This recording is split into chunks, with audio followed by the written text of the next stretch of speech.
Hey guys, Hikari here, and this was actually a very interesting chapter of My Hero this week, and I feel like some people kind of didn't like it, some people are kind of on the fence of if they like it, and some people aren't too sure, but I think the chapter was pretty solid. I did have some gripes with it, but I think all in all it was a very interesting chapter, and especially if you just accept the fact that Bakugo is going to come back, regardless of if you wanted him to or not. I think you're going to really appreciate the chapter a bit more if you just kind of accept that. Unfortunately, that's kind of how it is right now, but if you just accept the fact that he is going to come back whether you want him to or not, you'll appreciate the chapter and like the previous upcoming chapters more. The chapter actually begins exactly where we left off last week with Edgeshot using his quirk Full to Body, and we got a rundown of the fact that over years of diligent training with his quirk, he's able to really stretch his body so thin it's as if it was a spider web, and he's actually going to be using this to in a way dive into Bakugo's body and become a surgical suture for Bakugo and tie up his heart and make it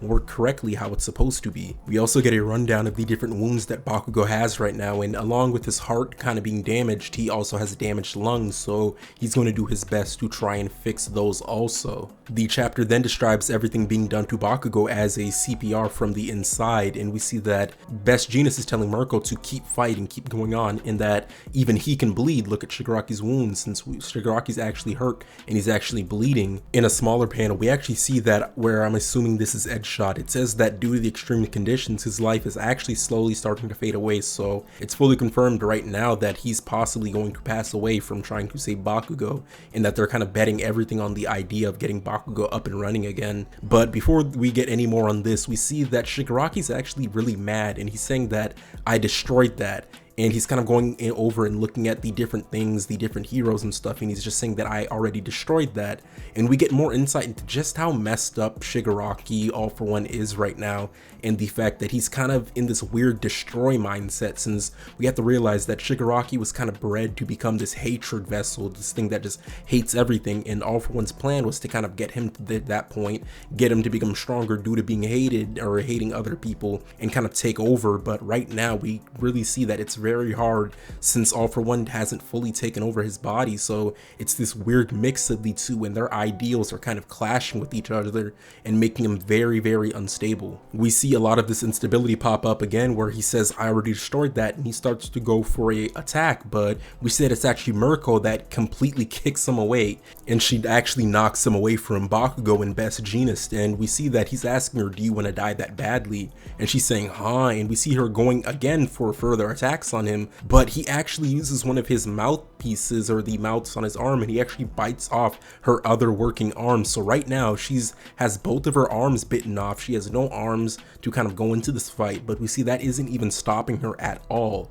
But the other problem in the chapter is that All For One Shigaraki, this mix, is actually starting to feel pain, and we see that he states that, you know, this body can't really feel pain, it's impossible that I felt her actually hit me. Mirko then actually remarks that, you know, do you really care about me, Mr. Demon Lord? And we see that she's just running on all fours. She's running on her legs and the stumps of her arms, and nothing is really stopping her right now. She's fully devoted to holding off Shigaraki for as long as she possibly can, and we see that she is trying to fulfill that purpose wholeheartedly right now. We actually see that Mirio and Mirko are actually kind of putting on a simultaneous attack on Shigaraki to try and catch him off guard, and we see that she is able to kind of get a hit in on him, and she's basically saying that, you know, people die when it's their time. And Shigaraki then remarks that, you know, at that time when he was fighting against Bakugo, it did sting a bit. We see that in one of the little panels, and it's just showing that right now he is starting to kind of feel pain and kind of feel different things from all these heroes, since they're pushing him so hard right now. He then remarks about the fact that, you know, is my body actually taking damage? No, that can't be the case, and he fully realizes that it could potentially just be that he's actually feeling threatened and fear in the heroes during his fight, and he starts to fully realize this, and this gets him kind of flustered, the fact that the heroes are actually making him get a feeling of fear instead of him being the one that's making them scared. So this is obviously kind of weighing on him a lot during this fight. Mirko, of course, being sort of the MVP of this fight, goes in again for a barrage of attacks, and before that she says that the only option that you have during times like this is to go all out. And we see that the other heroes best genius are basically telling her to do your best and give us this time that we need so that they're able to suture up Bakugo and get him up and running during the fight. And obviously after this happens, they're going to lose Edgeshot going into the fight, so they really need Bakugo to actually get revived to sort of help out in this fight, or at the very least just save his life so that they can regroup somewhere else and wait for Deku to make it to that battlefield. Mirko then hits him with a huge Luna Rush, and we see that this really has kind of messed him up going forward into the fight, and he's kind of thinking back on all the heroes that he's fought right now and how he's technically kind of broken them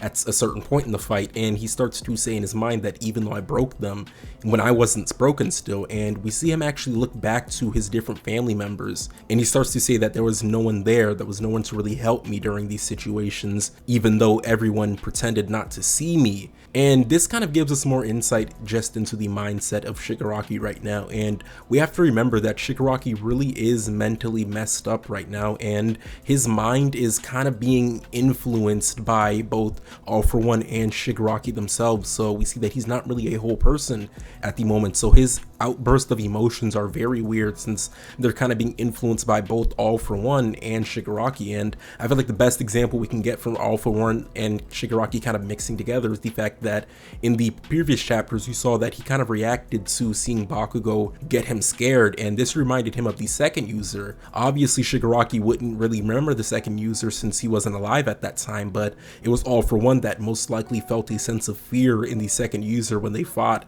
about 100 years ago. I think it is right now in the story. They fought about 100 years ago, and supposedly I'm assuming that the second user really did get him very scared at the time. So we see that his fear is kind of coinciding with Shigaraki's fear, and this is kind of coming together to make him very unstable moving forward in the story and moving forward in this fight right now. And another thing we have to notice is that in the chapter when Bakugo first fully manifested his quirk, or was using that different version of his quirk, we noticed that there was a sort of face that was starting to grow on Shigaraki's body at the time, and it was actually his father's face. And in the last panel of this chapter, we actually see that there's like these flesh kind of mounds of his different family members being formed all over his body right now, and we're not really told exactly what this will mean going forward, if maybe he'll have like an army of kind of like flesh puppets to kind of fight for him, and this is just showing more so the fact that he's very unstable and unhinged moving forward in the fight. But I definitely do think something is going to happen with these different flesh mounds or flesh puppet of his family, so we're just gonna have to wait and see